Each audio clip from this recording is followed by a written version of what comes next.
guys, Thogden here, and welcome back to a new video. Today, we're in Warsaw.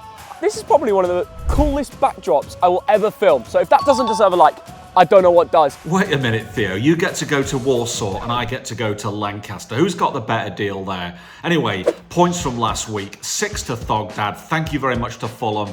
And 8 points to Thogden. The scores are on the doors. I'm still 1 point ahead. So we're not together with the old man today, but we've still got a bunch of matches for game week 11. It's going to be a great weekend of Premier League. The first game is Brentford against Bournemouth. 12th against 10th is a fascinating mid-table clash. Now, Brentford have got the best home record in the league this season. 1-4, drawn 1 and lost none. And they've also got a brilliant record against Bournemouth. Now the Bees, it was the same old feeling.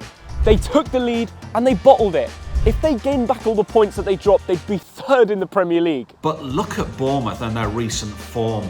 They beat Arsenal, they beat Manchester City, but both of those games were at their home ground. Andoni Iraola's Bournemouth are on fire. Let's give them respect. I'm going to go with Brentford here to win 2-1. So I'm going to go Brentford 2, Bournemouth 1, and that is another loss they have in London. They've had the last 6 in a row. Crystal Palace against Fulham is 17th against 9th. It's South London against West London, and a game that often ends in a draw. Crystal Palace are pulling themselves away from the relegation zone. A win and a draw in their last 2 games. Oliver Glasner needed this turn of form. Seriously, he would have been sacked by now. I truly believe that. And it's actually the sort of team that I expect will go on to win more football matches. It's going to be difficult against Fulham.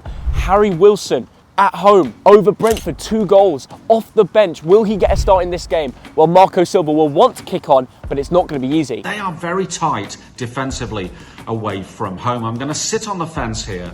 Palace 1, Fulham 1. I expect late scenes because out of Fulham's last 7 games, 5 of them had a goal after the 85th minute. And I think those late scenes are going to go to Palace, 1-0. West Ham United against Everton, 14th against 16th. 2 teams who lost last weekend, but West Ham have won the last 2 in a row at the London Stadium. But you've got to go back 14 games before West Ham kept a clean sheet at home. If they don't win this game, it might be over for Lopetegui. How can you spend 150 million British pounds and get dunked by Nottingham Forest 3-0? The playing an Everton team started the season badly, then bounced back, and then they went and lost to Southampton. I think this is going to be another home win for West Ham. 2-1. The Toffees have actually lost their last 3 games in London with an aggregate scoreline of 12-1. So I don't think they'll score here. In fact, I think neither will. 0-0 draw. Wolverhampton Wanderers against Southampton is 20th against 19th. It's a bargain basement encounter. Now, Wolves 2 draws in a row, but not a single win all season. Wolves have tried their best every match to get a win, and they're still winless after 10. That's the worst start to a Premier League season since 83-84. Back then, it was called First Division. Southampton, meanwhile, beat Everton, and that run of 22 games without a win is over. But you know what? It's time for Wolves to get a victory. They're going to win this one 2-1. The pressure's on. They're at home again. If they don't win this, I think Gary O'Neill's gone. And the same way that if Wolves smash Southampton, Russell Martin could be gone. It's El Sakiko. And it's also the last match before international break. So one of these boys need to pick themselves up. I have a funny feeling that it could go to the Wolfpack. In contrast to the host, the problem with Southampton is scoring goals. It's a league low of 7. I'm saying 2-1. And João Gomez, he's scoring again. Brighton and Hove Albion against Manchester City is 8th against 2nd. 2 teams who lost last weekend. Now Brighton, their record against Man City, the last 14 Premier League games, they have not kept 1 clean sheet. But having said that, they are unbeaten at home this season. They've suffered back-to-back defeats to Liverpool, and yet they are still in contention for European places within that top 8 branch, and that is key for Brighton. Manchester City, 32 games in the Premier League without defeat, and then they go to Bournemouth and lose. But despite all of that, they are 2nd in the Premier League. Never write off Man City. Brighton 1, Man City 2. Rodri and KDB being out is a massive blow. Will KDB be back for this? I'm not sure. He definitely won't be fully fit. So the Brighton, the Amex will be rocking, thinking that they can overturn them, and did what they didn't do against Liverpool. And if the Seagulls are going to perform, I think it comes down to a player called Rutter. He's had 10 goals since coming to England in January 2023, and 9 of them they've gone on to win. So I'm just going to sit on the fence here. Goals galore, but not much planning. 4-goal thriller, 2-2 draw. Liverpool against Aston Villa, first against 6th, one of the ties of the weekend. Liverpool, what a comeback against Brighton and Hove Albion. And suddenly everyone is talking about them as one of the favourites to win this Premier League. Onslaught could be favourites now for the Premier League for the first time this season. Nobody expected he would maintain what Jurgen Klopp is doing. And he's not just maintained it, he's done better. Top of the table in the Champions League. Top of the table in the Premier League. When does this stop? Aston Villa smashed by Tottenham Hotspur, and their record against sides who are top of the Premier League at the start of the day is very, very poor. I'm going to go with the Scousers here to win 2-0. Now, if anyone's going to stop it with this kind of magic that Unai Emery has, it's down to him. Aston Villa travel there on the back of a 1-0 loss to Club Brugge and only 1 win in 5 Premier League games. And life doesn't get any easier travelling to Anfield right now, the most on-form team in the world. I'm just going to have to predict Liverpool with a tight 2-1 win. Manchester United against Leicester City, 13th against 15th. Two sides who drew last weekend. Now, Man United have scored in the last 28 games they've played in the Premier League against Leicester City, and they look so much better under interim coach Ruud van Nistelrooy. Now, for the first time in the stadium, Ruben Amorim will be there, but he won't be the manager.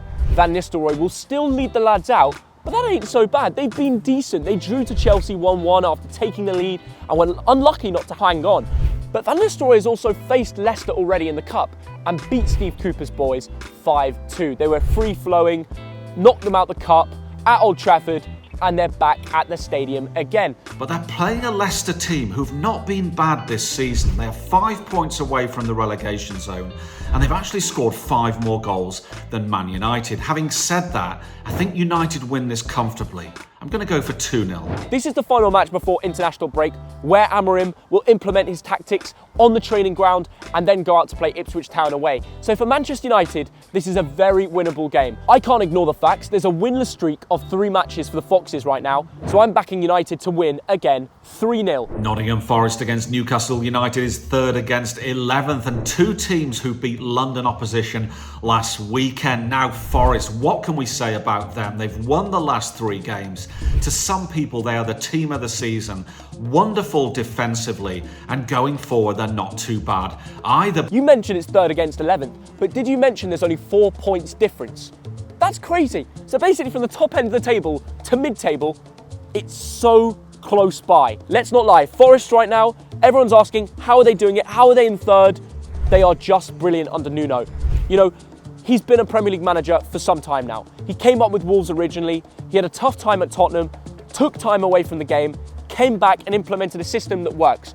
You learn most when you lose, and his job at Tottenham was a learning curve. But Newcastle United have never lost an away game to Nottingham Forest ever. 3 wins, 3 draws. So what he's going to give here, I'm sitting on the fence again, a 1-1 draw. Newcastle away are not quite the team at home. Last time out, they lost 2-1 to Chelsea at the Bridge in the Premier League, but then they bounced back in the Cup and beat them. Then Newcastle went and beat Arsenal with an amazing cross from Anthony Gordon, doesn't deserve enough respect for that.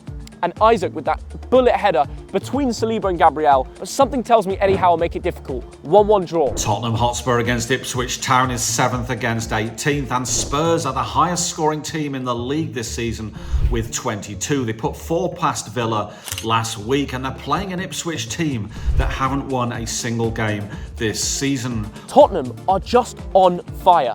You know, Solanke with 2, Maddison got a goal. Kulusevski right now, Brennan Johnson, everybody is playing for Ange. Free-flowing football, attacking style.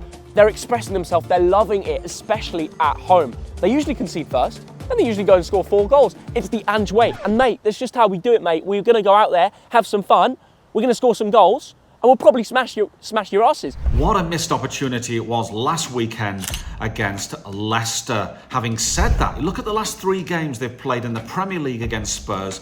They've won all 3. Spurs will win this 3-1. Tottenham going to win 4-1. They'll probably concede first and then go back them. Chelsea against Arsenal is 4th against 5th. It's the game of the weekend. The millionaires from Chelsea against the millionaires from Arsenal. Now Chelsea at Stamford Bridge, the last 6 games they've conceded a goal, but we've got to admit they're looking a lot better this season than last. The big things, 4:30. Sunday, Stamford Bridge, Premier League Classic, the final match before international break. Two absolute European powerhouses, not just English, because you've got to remember, these guys smash it wherever they go. But right now, Arsenal don't. They are on a weird losing streak in the league, and most recently to Inter, 1-0. They came away from San Siro without scoring. I don't know what's going on there. One of the lowest scoring teams in the Champions League, despite sneaking a few wins like the one against Shakhtar and the one against PSG to help them edge up the table. They lose this game and Tottenham win, Tottenham go above them.